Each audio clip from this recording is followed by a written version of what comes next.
Okay. Yeah, okay. Orphans. What a trivial thing. When other cats talked about it, it didn't matter. Still, when other cats pointed it out, Noe felt angry. He had respected his parents over anyone else. Noe had a memory from when he was young, when his mother told him. Oh, do you want me to do this? Wanna do it, mother? You are a precious child of this earth. You are loved. Oh man. A great mother. But what is love? Noe couldn't answer it. Something like that didn't seem real to him. It seemed important, despite being impossible to understand. Don't worry, you'll know soon. Don't worry, it's the point of this game. Without pausing his feet, Noe surveyed his surroundings. No matter how much noise he made, no other cats had exited their homes. Yeah, because why are they gonna leave if they hear noises? Because when they were fighting, no one's gonna help them or help break it up. It was normal in Cairo. The battles and their victims. Maybe some of them even thought it was good that other cats died. Because maybe that way they could overcome the starvation just so. You got a good point. It's morbid and it's terrible to think about it, but it's got a good point. Counts. The evening moon dyed the red sky red. Something stirred inside him. Maybe something exciting would come to pass. So he thought. Is that foreshadowing? On his way to the village entrance, he stopped. Another territorial dispute was taking place. 3 cats were fighting, 2 versus 1. Maybe 2 of them were Toga and... Ooh, okay, Sangha. His eyes narrowed unintentionally. Sangha and Toga, they fought in tandem. One the singing cat and the other the fighting cat, respectively. The Toga's fighting abilities were nothing unusual. No, because like he's a Rebecca, so I'm assuming the cat that's fighting is a Toga. Different like species of cat. I don't think it's a species. I think it's just the name of their fighting stance. Because one's a singer and one's a fighter. Oh, okay. Well, I don't know. We'll find out. Many of the Karo cats were Toga. No, I'm correct. Okay. Wait, what? It's a species. Toga's a species. No. Many of the Cairo cats are Togas. No. Okay, fine. Let's keep reading. But the Sangha's powers were decided from the moment they were brought into the world. Only those with the innate power could develop into a Sangha. The role of the Sangha was to support the Toga through a special song. There were many kinds, those who sang or played musical instruments, or those who gave out the melody from their very bodies. That gave strength to a Toga. A Toga with a Sangha and without one, the difference was vast. This scene was now unfolding before Kanoe's eyes. He had heard rumors of it in Cairo, but this was his first time he actually seen it in action. The Toga brandished his sword, and the Sangha clasped his hands in front of his chest, closing his eyes. The opposing Toga shuddered, knowing he should be afraid. Desperate, the foe raised his voice in a cry and rushed towards the Sangha. If the Sangha was killed, the chances of winning became greater. The support of the Sangha was too great of a threat. While the Toga brandished his sword, the Sangha opened his eyes. A singing voice sounded. No, rather than a voice, it was a sound that resounded within his ears. The body of the Sangha shone brightly, and the light flowed to the Toga. Magical cats. The Toga received this song and was gone within another moment. No, he was not gone. When Kanoe finally realized it, the Toga had already buried his sword deep into the chest of his opponent. It all happened in a split second. The cat was pierced by the sword and fell to the ground, face contorted with pain. Such was the power of the Sangha. Cats were usually agile on their feet, but this speed was incredible. Having a Sangha around meant victory or defeat. The Sangha and Toga pair left without even casting another glance at the dead cat. Feeling like he was trapped in a dream, Konoe remembered to exhale. His heart beat like a drum, his head felt hot, quiet excitement whirled in his body. He wondered what it was like to receive power from a Sangha's song. After a moment, he became aware that his tail was stiff and puffed out. Once they left, there was only dead silence. The victim's breath had been cut short, just one blow. The smell of blood hung in the air. Sooner or later, this body would be collected as a sacrifice, as food. Konoe was hesitant about just leaving it there. He approached the corpse. Its face was frozen in a fearful expression. It was the look of a person who did not want to die. Konoe put his hands on both sides of the body and lifted it up. He tried to drag it to the forest, but stopped.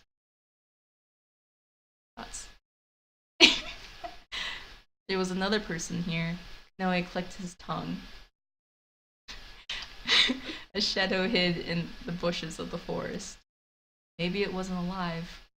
When he sniffed, he smelled the faint but horribly disgusting odor. Oh gosh! Sniffing too hard. It's getting so sad, I had to make it funny. Sniffing it too hard. The shadowy corpse had a faint puddle of liquid around it, like a puddle of rain. Konoe lowered his eyebrows. Wait, lower your... Oh, okay. Yeah, I see. you know. Yeah. That the void attacked him. The corpse could not return to the earth. The body had decayed, but could not melt into the earth, so all it could do was build up on top of the dirt. Is he talking about the cat that just died? No, I think it's the thing that he's looking at. Oh, okay. Just outward appearances were nothing when trying to find traces of the void. The body that he has now wasn't attacked by the void, it was attacked by the other cat. Oh, okay, yeah. So... Yeah. No, I put the corpse he was holding in another place, away from there. Oh, okay, yeah. When he looked at the corpse, he recalled the scream from last night. Of course, this cat didn't want to die, but still, death seemed like a form of salvation now. At least, it was better than being a sacrifice. Noe turned his back and began to run. Some time had passed, so he needed to hurry to the village entrance. Yeah, you so late. He was just like, "Where are you at? Yeah, seriously, dude. Where are you Your at, friend's man?" not happy right now. Konoe saw a lonely shadow standing by the side of the entrance to the village and quickened his pace. The cat in profile had heavy baggage at his feet and was looking up at the sky. It was definitely Tokino. Tokino heard his footsteps and raised his ears, a smile crossing his face. Oh! Isn't he adorable? Oh! Can I be Tokino? Okay, yes. Okay. Konoe! Sorry to keep you waiting. That was me. Yes. That was me. That was Konoe? Yeah. Oh gosh. Because Tokino's over here, so I'm over here. Okay, so you're down. Okay, Tokino's on the side. Sorry to keep you waiting. Yeah, okay. No problem. It's been a round moon, right? You seem well. You too. Okay, I see. I got Yeah, this. yeah. I know what's going on now. Konoe was actually more glad than he expected to be. I didn't say sorry. He didn't know exactly why. This is a really deep voice. He didn't know exactly why, but Tokino's bright demeanor made him smile. Yeah, because he's just adorable. In this world, methods to count the dates were passed down from the time of two canes. The time between the rise of the moon of light and setting of the moon of shadow was 1 day. 7 days were called a 7 moon. 30 cycles was called a round moon. Have to be warrior cats. Anyways. No one knew just why the 7th and oh, it's 13th. Okay. That's 13th, right? 13th, yeah. Okay, 13th day were chosen, but because it was knowledge from two canes. Wait, maybe it's 30th. It's 30th? It's 30th. Okay, the 30th day. Knowledge from two canes. No one argued with it. I can't read. Oh, he just hopped out of nowhere. Okay. Tokino pushed lightly against his shoulder. Kanoe affectionately returns the greeting. Aren't they so cute? Now, two of my cats do this to each other. So cute. They're nice to each other. But that's, I'm pretty sure it's because he knows that she's old and tries to be nice to her. But the other cat's just like, it's not having it. She's just like, nah, man, I'm not gonna touch the other cat. Tokino let out a small please purr, but turned inquisitive. Kanoe, did something happen? Yeah, because I'm covered in blood right now. Kind of. Before I got here. Aww. Were you fighting? Tell you not to fight, man. Don't do it, man. Some guy just picked a fight with me over territory. Territory, huh? Ooh, sorry. Mouse got excited! Tokino muttered with a distant look. Ronson, where Tokino lived, was Cisa's most prosperous city. Diplomacy with other lands was limited thanks to the enormous coral reef that surrounded Cisa. As a result, Cisa developed independently. Even so, Ronson was always taking in visitors, with cats passing in and out day and night. Hence, the cats of Ronson were not very territorial. Of course you won, right, Kanoe? Yeah. Are you hurt? God, this guy's so nice! Not nice in another game. I'm alright. You sound so angry. I see, that's good to hear. Well, it sounds weird, like, to be happy with this guy. Tokino smiled and laughed, giving a teasing shrug. Even if you have gotten hurt, Kanoe, it'll be okay because I've got lots of medicines that you can buy. Are you trying to sell me something? No. Well, maybe. Tokino bent down and reached into the heavy luggage near his feet. It was a large, durable, woven basket which he could hang over his shoulder on a stick. From food to medicine, a variety of things were packed in there. At first glance, Tokino had a thinner build than Kanoe, but after a closer look... closer look... You know what I'm insinuating here, right? One could see that Tokino's arms, shoulders, and hands were rougher and stronger than Kanoe's. You know the thing about hands? It was probably life as a peddler that shaped him this way. But today, Tokino seemed tired. Oh no! The weight of the basket made him stagger, and the fatigue showed on his face. He just bounced. You're staggering. No, I was bouncing. Oh yeah, there's a festival coming up in Ronson, and we've been busy with preparations. Still, I'm alright. I clicked, but nothing happened. Okay. Oh no. Whoa! Whoa! Tokino fell on his backside before he could finish speaking. The heavy basket he was carrying made a loud thud. Fell over. I'm back up though. Haha. Here we go. Tokino scratched his head with a wry smile. Kanoe smiled at the situation. He figured he'd just take the basket from Tokino. It was okay. He was having fun now.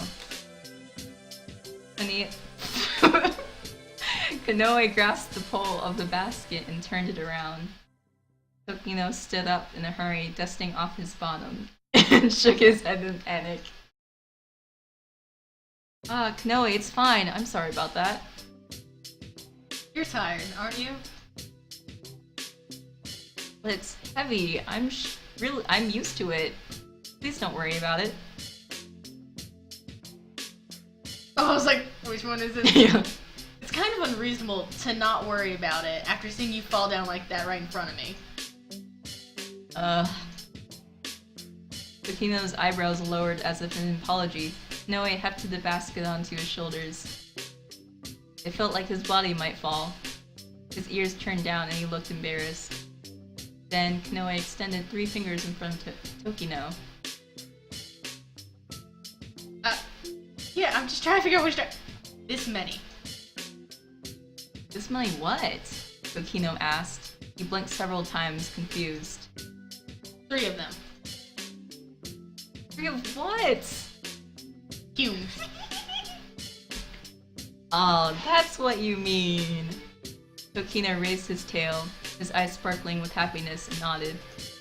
Fumes were a type of nut-like sweet and sour fruit. They were popular among the Rubika.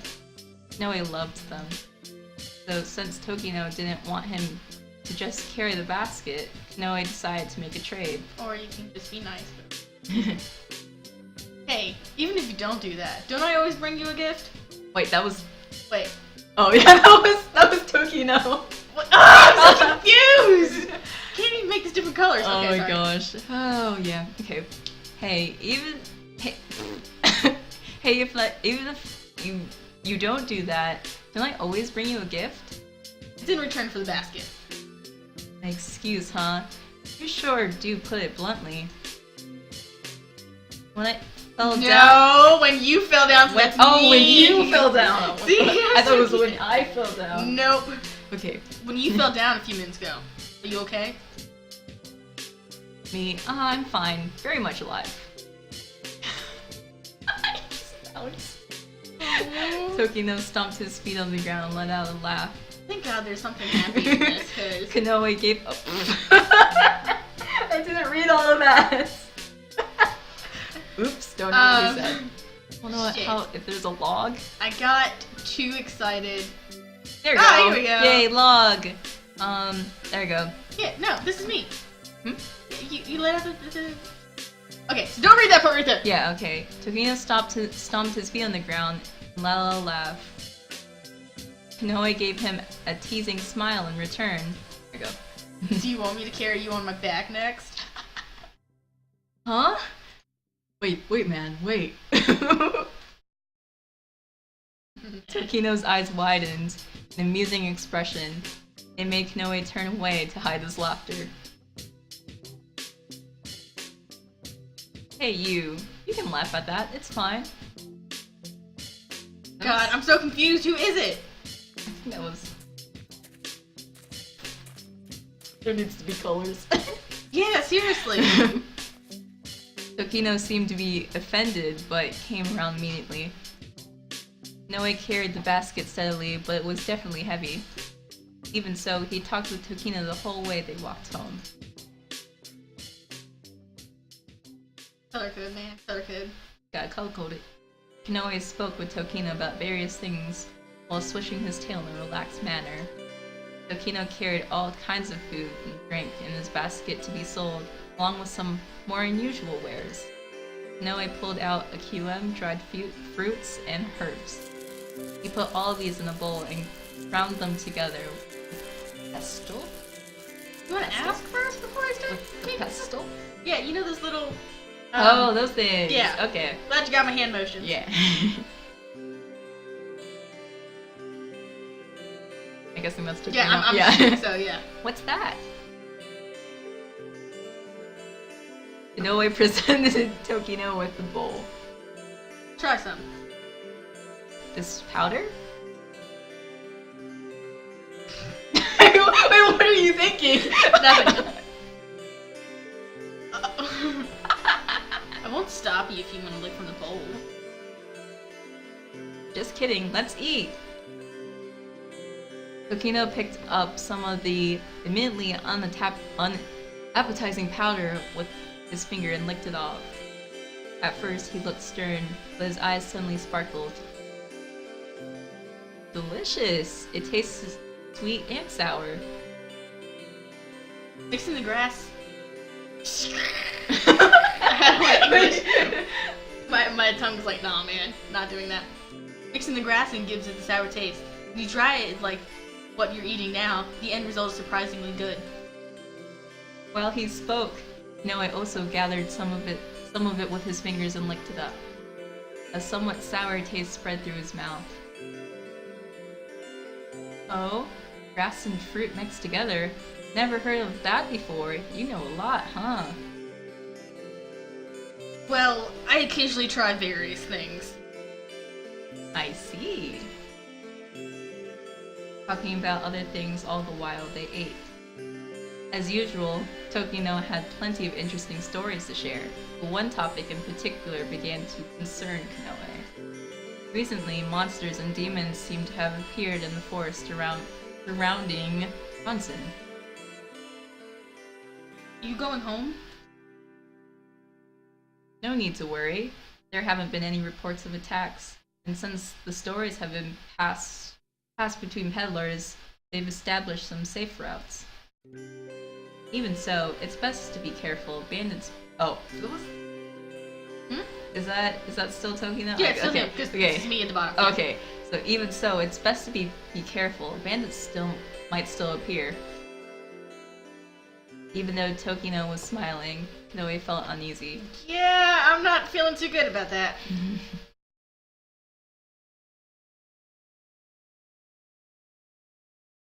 Oh, okay. Tokino prepared to leave before it got too late. He was supposed to be leaving Karo before midnight. A deal's a deal. Tokino handed Kanoe 4 small red cubes before leaving the house. Sorry. I got thirsty. Hey, this is one too many. The last one is a gift from the heart. Next time I'll bring more. Just touch your butts already. Yeah. No, it's fine. These were supposed to be reward for carrying the basket anyway. Tokino just laughed and shrugged it off. I get it, you're just stubborn. I don't want to hear that from you. Aha, I see. Oh yeah? Tokino seemed to have remembered something and lowered the basket, pulling out something from inside. Yeah, here, take this. He held out a red flower known as Sekiyama. You like the scent of these, right? They just bloomed on the way over here, so I picked one. I don't really like them all that much. Really, dude? Kanoe muttered and turned his face away, but his tail shook happily. Oh, you see, tail can't lie. Tail can't lie. Oh gosh! Your tail doesn't lie. Here. Ducks. He slowly gets in! Kanoe took the flower reluctantly and Tokino shouldered his basket again. I'm really sorry I don't bring this up again, but that's exactly like my cat. When she's all like, I don't want to talk to you. I don't want to talk to you. I'm like, I have some string. She's like, God damn it. I love that string. She like tries to be chill about it. She'll like walk sideways like, yeah, I totally meant to go over here. Oh, I guess I can just swish this a little bit. Yeah. I mean, really.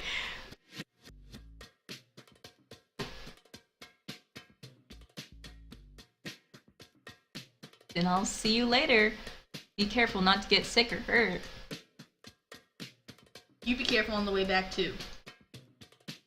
Yeah. I got this, man. Got this. Peace.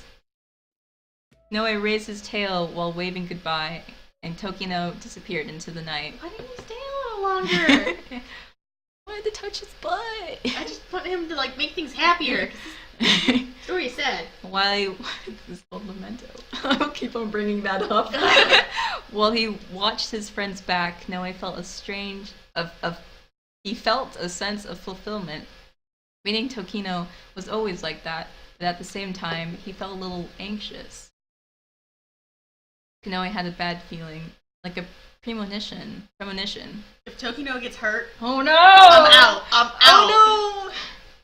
He tossed one of the cubes that he had gotten from Tokino into his mouth and savored the flavor. Oh, now it's a treat. I think I said that before, didn't I? Yeah, it's a treat now. Yeah. First sweetness spread through his mouth, followed by sourness.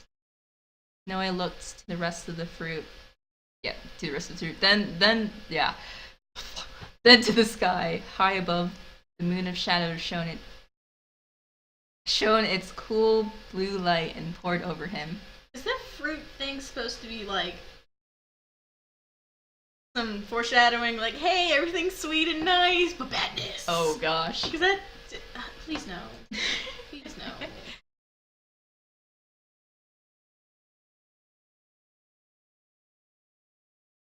Noe started to head back inside his house, but a light caught his eye. I do that with my cat all the time. I get the laser out.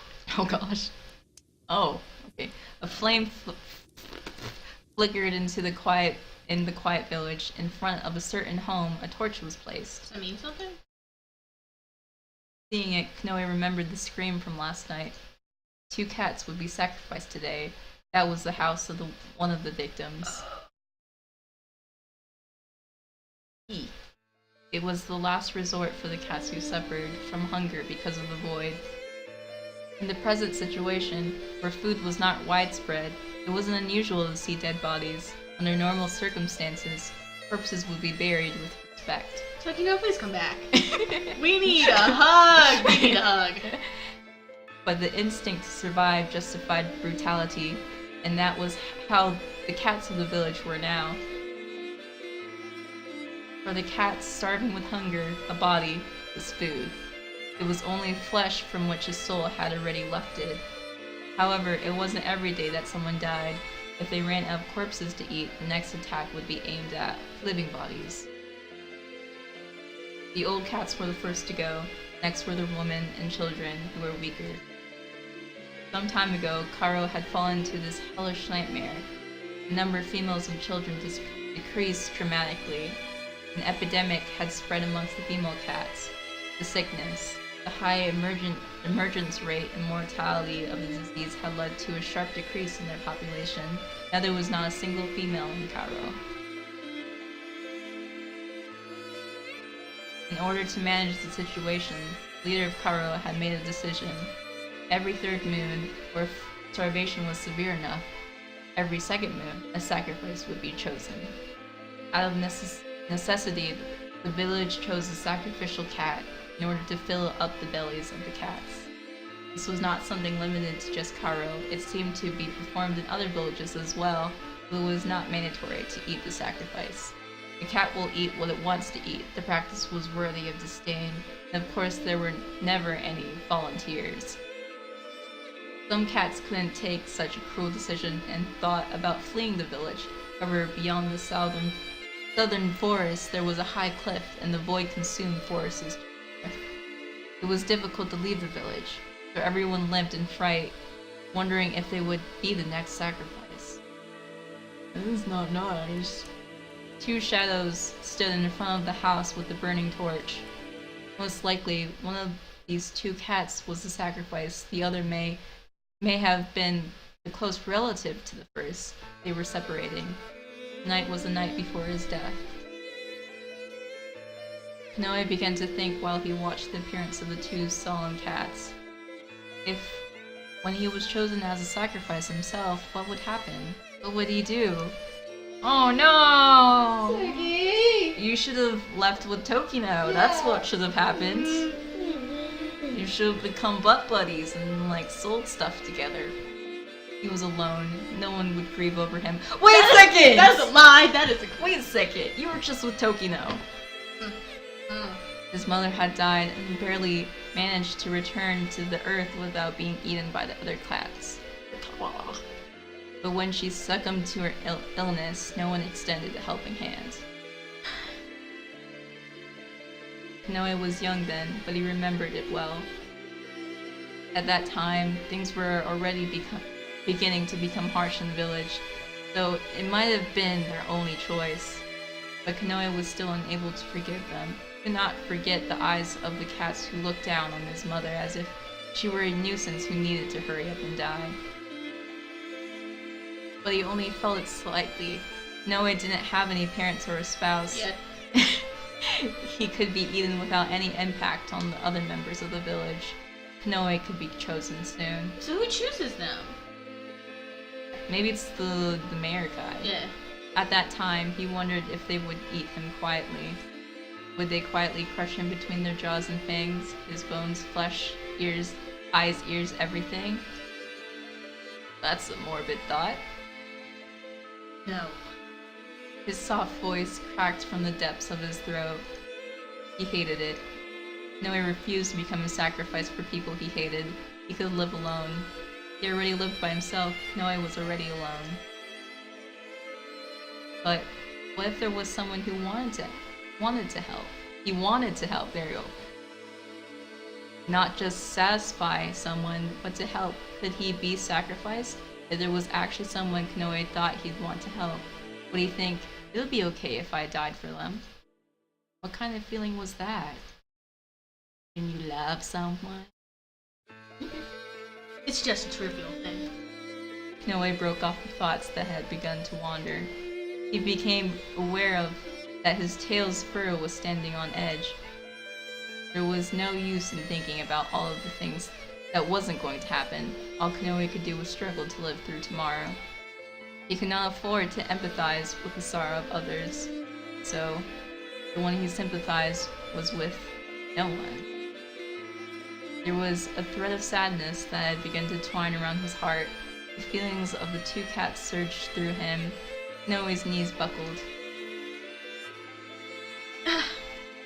Kanoe had always been that way. He had felt it yesterday during his quarrel with Sin. For some reason, his heart occasionally empathized with the hearts of others. That's normal. Yeah, like that's a thing. If he had to put into words, he would say he felt as though water was flowing into his heart. It was not a comfortable feeling at all. They were rarely good feelings either. Negative feelings were more common and sometimes very strong. When it happened, Kanoe felt like he was ruled by the emotions of the others. It was painful and unpleasant. Therefore, Kanoe usually controlled his heart and tried not to empathize with others. If he lived alone, then he wouldn't suffer. Sounds like you're suffering right now, though. Yeah, dude. Kanoe turned his face away from the torch and headed home. We get options. Okay. Oh, dang it. I don't know. But it hurt him. I had to think about the sacrifice. Dude. But at the same time, like, he needs to feel something. Yeah. So think about it. I'm thinking, think about the sacrifice. Okay. If we like mess up on like the first few already, days, like bad ending. Sacrifice. Oh, change of thingies. Okay. The crackling sound of the torch annoyed him. It wasn't that loud, but Keiju was aware of many things today. Wait, who's Keiju? What? I don't know. Oh, is Keiju the one being sacrificed? Oh no! Oh, okay. It was an important day, a hateful day. Yes, that's what I'm thinking. This is... Okay. In the presence of the other cat, Naki, he felt like he was already being torn apart. Yeah. Oh, okay. Okay. So we switched over. Okay. Okay. All that was said some time ago was the word "why." He found it hard to think of anything else to say.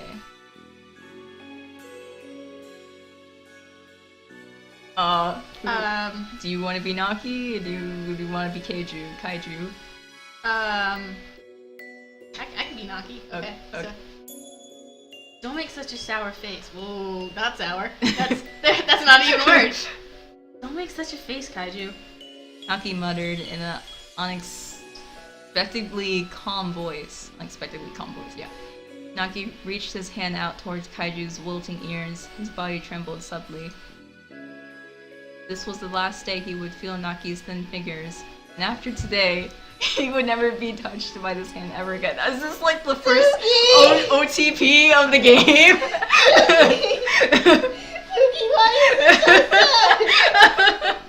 The first OTP of the game.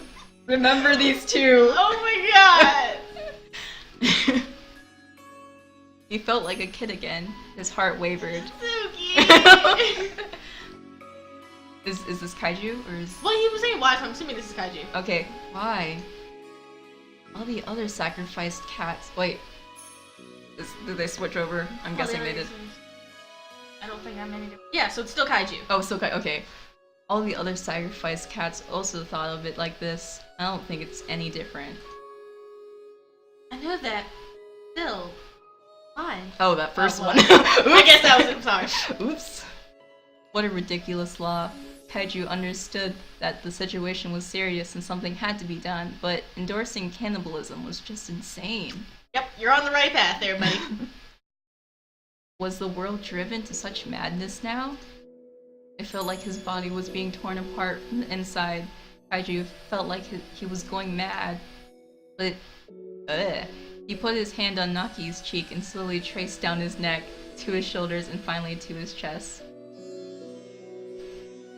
Everything that embodied his beloved Naki would be defiled by the bellies of other cats. Oh no!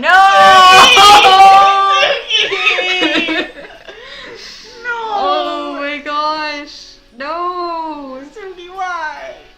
Why? What if, like, throughout this entire game there's gonna be, like, so many side character OTPs God. and they, like, all die? Oh god! Oh gosh. How could he... Ugh. How could he let such a thing happen?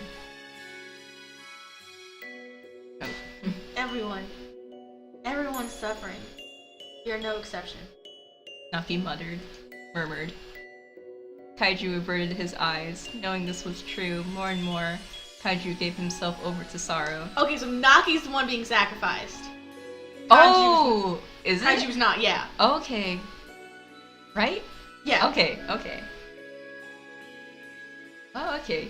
It became unbearable. Keiju hugged Naki with all his might.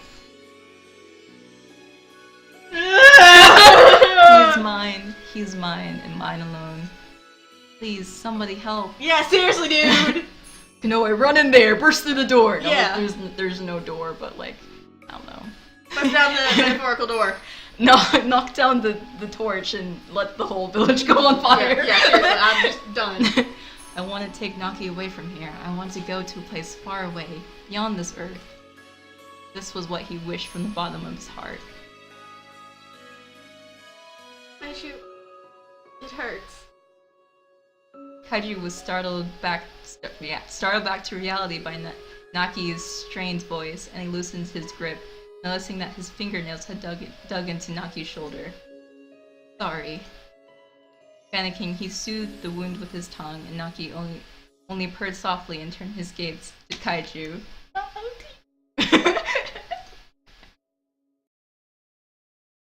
Hey, Kaiju, I only have one request. A request?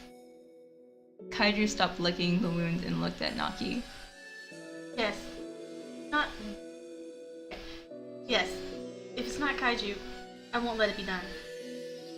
Naki's tail was shaking. His eyes were full of strong will, and so very unlike Kaiju's, which were on the verge of bursting into tears. I'm on the verge of bursting into tears. Okay, well, we're getting too far in this game, so we gotta pause and end on this cliffhanger, because everything's getting sad. And, Oh no, we're already crying over side characters. I mean, like, everything's hard. And, like, the next couple minutes. So, yeah, that's it, everybody. We're all gonna go sleep and cry and stuff. Yeah, we're gonna take a nap and just cry about everything, because this is just. Yeah. Yeah, so. See you guys in the next video. Bye bye.